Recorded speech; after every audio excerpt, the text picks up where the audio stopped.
গত বছর চাঁদের দক্ষিণ মেরুতে নেমে ইতিহাস রচনা করেছিল ভারতের চন্দ্রাভিযান-3। 2023 সালে চাঁদের দক্ষিণ মেরুতে নেমে ইতিহাস করেছিল ভারতের চন্দ্রযান-3।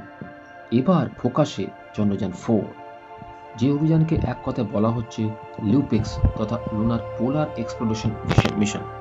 ঠিক কোন লক্ষ্যে চাঁদের উদ্দেশ্যে পাড়ি দেবে এই যান? এক সম্মেলনে সে কথা জানালেন ইসরোর প্রধান S Somnath. National space science সিম্পোসিয়ামে এক সম্মেলনে বক্তব্য রাখছিলেন ভারতীয় মহাকাশ গবেষণা সংস্থার সিইও এস এম সোমনাথ। তিনি জানান, ভারতের পরের চন্দ্রাভিযানের মূল লক্ষ্য কেবল চাঁদের মাটিতে নামা নয়, চন্দ্রপৃষ্ঠ থেকে নমুনা সংগ্রহ করে তা পৃথিবীতে ফিরিয়ে আনাও। প্রসঙ্গত, যদি চন্দ্রযান-4 এমনটা রচনা করতে পারে, তাহলে নিঃসন্দেহে তা হবে এক প্রাগৈতিহাসিক সাফল্য। এখনো পর্যন্ত এই কৃতিত্ব অর্জন করতে পেরেছে মাত্র 3টি দেশ, আমেরিকা, রাশিয়া এবং চীন। চাঁদের মাটিতে নিরাপদ এবং সফট ল্যান্ডিং, এইটা নিয়ে একটি সমস্যা। চাঁদের পাথর এবং অন্যান্য নমুনা সংগ্রহ করা, এক মডিউল থেকে অন্য মডিউলে নমুনা হস্তান্তর করা, নতুন নিয়ে পৃথিবী থেকে যাত্রা করা এবং তা নিরাপদে পৃথিবীর পৃষ্ঠে অবতরণ করা। কবে হতে পারে এই মিশন? 2026 সাল নাগাদ উৎক্ষেপণ করা হতে পারে চন্দ্রযান-4কে। যদিও ঠিক কোন সময় অভিযান করা হবে তা এখনো বলা হয়নি। এই অভিযানে ভারতের সঙ্গী হবে জাপান। জাপানের মহাকাশ সংস্থা জাক্সা তথা জাপান অ্যারোস্পেস এক্সপ্লোরেশন এজেন্সির সঙ্গে 2017 সালেই হাত মিলিয়েছিল ইসরো। সেই জোট বাঁধার ফলস্বরূপই চতুর্থ চন্দ্রাভিযানে ভারতকে সঙ্গে নেবে জাপানও। নাসার ওডিসাস মিশন, একগুচ্ছ সমস্যার মুখে পড়তে হয়েছিল মুন ল্যান্ডারটিকে। চাঁদে রাত নামার আগেই ঘুম পাড়িয়ে দেওয়া হয়েছিল তাকে, কারণ তার মিশন শেষের পথে। তবু পাকাপাকিভাবে অভিযান সমাপ্ত করার আগেই সে ছবি পাঠিয়ে দিল মার্কিন মহাকাশ সংস্থা নাসাকে। নাসার ওডিসাস মিশন, সেই ছবিতে চাঁদের মাটি থেকে সুস্পষ্টভাবে দেখা গেল পৃথিবীকে, যা বলা ভালো পৃথিবীর ছায়াকে, অর্ধচন্দ্রাকৃতি আকারে। 1972 সালের পর ওডিসাসই প্রথম মার্কিন মুন ল্যান্ডার তথা চাঁদে অবতরণ করতে পারা মার্কিন মহাকাশযান। এর নির্মাণ করেছিল একটি বেসরকারি সংস্থা ইনটিউটিভ মেশিনস। মিশন শেষ হলে চাঁদের রাত নামার আগেই তাকে ঘুম পাড়িয়ে দেওয়া হয়েছিল নিয়ম মেনে। স্বাভাবিকভাবেই 14 দিন পর ফের সূর্যের আলো চন্দ্রপৃষ্ঠে পড়লেও ওডিসাসের জেগে ওঠার সম্ভাবনা ক্ষীণ।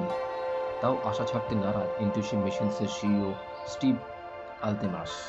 তার ঘোষণা, চাঁদে সূর্য উঠলে 3 সপ্তাহের মধ্যে আবারও ওডিসাসে জাগিয়ে তোলার চেষ্টা করা হবে। প্রসঙ্গত, এই অভিযানকে ইনটিউটিভ মেশিন সংস্থা এবং নাসা উভয় তরফেই ঐতিহাসিক বলে অভিহিত করা হয়েছে। যদিও মিশন চলাকালীন একগুচ্ছ সমস্যার মুখে পড়তে হয়েছিল মুন ল্যান্ডারটিকে। সে সমস্ত অতিক্রম করে শেষ পর্যন্ত অসাধারণ একটি ছবি পাঠিয়ে ওডিসাস তার দায়িত্ব সারল। তা ছিল কল্পনাতীত। এক্স হ্যান্ডেলে সেই ছবি পোস্ট করে ইনটিউটিভ মেশিন সংস্থার পক্ষ থেকে পোস্ট করা হয়েছে। পাওয়ার অফ হওয়ার আগে ওডিসাস যথাযথ বিদায়ী বার্তা দিয়েছে। এই ছবিটি পাঠিয়েছে 22 ফেব্রুয়ারি। ছবিতে মহাকাশযানটির পিছনে পৃথিবীর অর্ধচন্দ্রাকৃতির ছায়া পড়েছে, যা স্পষ্টভাবে দেখা যাচ্ছে। এই ছবি যেন আমাদের বোঝাতে চাইছে যে এই বিশ্ব ব্রহ্মাণ্ডে মানবতার উপস্থিতিও রয়েছে। শুভরাত্রি ওডি, আমরা আশা করি আবার তোমার বার্তা পাবো। অন্যদিকে নাসার কেনেডি স্পেস সেন্টারের সংবাদ মাধ্যমকে স্টিভ বলেন যে তারা চেষ্টা করছেন যদি ওডিকে জাগিয়ে তোলা যায়। 3 সপ্তাহের মধ্যে দেখা যাবে আবার। চেষ্টা তো করাই যেতে পারে। এখন দেখা যাক আগামী দিনে কি হতে চলেছে। শুভ সকাল বন্ধুরা, সবাই কিরম আছেন? আবারও চাঁদ থেকে একটি আশ্চর্য খবর নিয়ে আমি চলে এলাম। চীনের হাত ধরে নাকি চাঁদের মাটিতে পারমাণবিক চুল্লি বসাতে চলেছে রাশিয়া। কেন চাঁদে পারমাণবিক চুল্লি বসাতে চলেছে দুই দেশ? চাঁদের মাটিতে এই পারমাণবিক চুল্লি নিয়ে গবেষণা বহুদিন থেকে চলে আসছে। আর এই গবেষণা কাজে সফলতা পেতে রাশিয়া চীনের সাথে গাঁটছড়া বেঁধে চাঁদের মাটিতে পারমাণবিক চুল্লি বসানোর পরিকল্পনা শুরু করে দিয়েছে। 2033 থেকে 2035 সালের মধ্যেই চুক্তি স্থাপনের কাজ শেষ হয়ে যাবে, এমনটাই দাবি করছেন রসকসমসের প্রধান ইউরি বরিসভ। কিন্তু কেন চাঁদে পারমাণবিক চুল্লি বসাতে চাইছে দুই দেশ? এর পিছনে রয়েছে নির্দিষ্ট পরিকল্পনা। রাশিয়ার প্রাক্তন উপপ্রধানমন্ত্রী বরিসভ রাশিয়া এবং চীনের এক যৌথ লুনার প্রোগ্রামে এ বিষয়ে বলতে গিয়ে জানান যে সৌর প্যানেলের সীমাবদ্ধতাকে অতিক্রম করাই এই পরিকল্পনার পিছনের প্রধান উদ্দেশ্য। ভবিষ্যতে চাঁদে বসবাস কিংবা অন্যান্য গুরুত্বপূর্ণ পদক্ষেপের ক্ষেত্রে যে পরিমাণ বিদ্যুতের প্রয়োজন তা যোগাতে সৌরশক্তি যথেষ্ট নয়, বরং পারমাণবিক শক্তি এই অপার্থিব বসবাসের ক্ষেত্রে শক্তির বিকল্প উৎস হিসাবে বেড়ে উঠতে পারে। আর সে কথা মাথায় রেখেই একযোগে কাজ করতে চাইছে রাশিয়া এবং চীন। তবে কাজটা যে যথেষ্ট চ্যালেঞ্জ এবং ঝুঁকি তা মনে করছে ওয়াকিবহাল মহল। বিশেষ করে এর পিছনে যে প্রযুক্তিগত নানা সমস্যা রয়েছে সেদিকে নজর দেওয়া দরকার বলে মনে করা হচ্ছে, যার মধ্যে অত্যন্ত জরুরি নিউক্লিয়ার রিঅ্যাক্টরকে শীতল রাখা। তবে সাম্প্রতিক সময়ে রাশিয়ার চন্দ্রাভিযান কিন্তু ব্যর্থ হয়েছে, যেটা লুনা 25, যেটা আমরা সবাই জানি।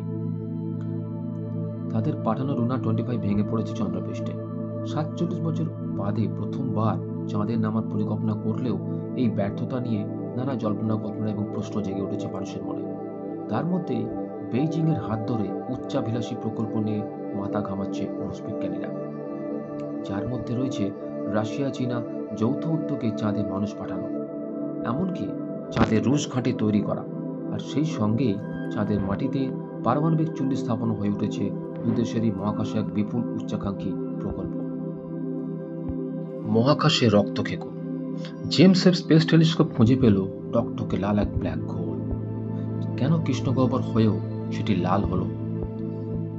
ব্ল্যাক হোল, বাংলা কথা যার নাম কৃষ্ণগহ্বর, মহাশূন্যের এই অতিকায় সর্বভুক মহাকাশের মহাজাগতিক বস্তুটির কথা মনে হলে চোখের সামনে ভেসে ওঠে এক কালো শরীর। কিন্তু এবার জেমস ওয়েব স্পেস টেলিস্কোপ খুঁজে পেল এমন এক ব্ল্যাক হোল যার কিনার ঘেঁষে টকটকে লালের আধিক্য। কিন্তু কি করে এমন লাল বর্ণ ধারণ করলো ওই কৃষ্ণগহ্বর? বিজ্ঞানীদের অনুমান, পৃথিবী থেকে প্রায় 1300 কোটি আলোকবর্ষ দূরে অবস্থিত এই ব্ল্যাক হোলের সামনে রয়েছে মোটা গ্লাস এবং ধুলোর আস্তরণ। আর তারই কারসাজিতে মহাকাশের রক্তক্ষেকো হয়ে উঠেছে কৃষ্ণগহ্বরটি। বিখ্যাত নেচার পত্রিকায় প্রকাশিত হয়েছে এই সংক্রান্ত এক গবেষণাপত্র। ব্রহ্মাণ্ড সৃষ্টির মুহূর্তে যে মহাবিস্ফোরণ তথা বিগ ব্যাং ঘটেছিল তার থেকে 70 কোটি বছর পর সৃষ্টি হয়েছিল এটির।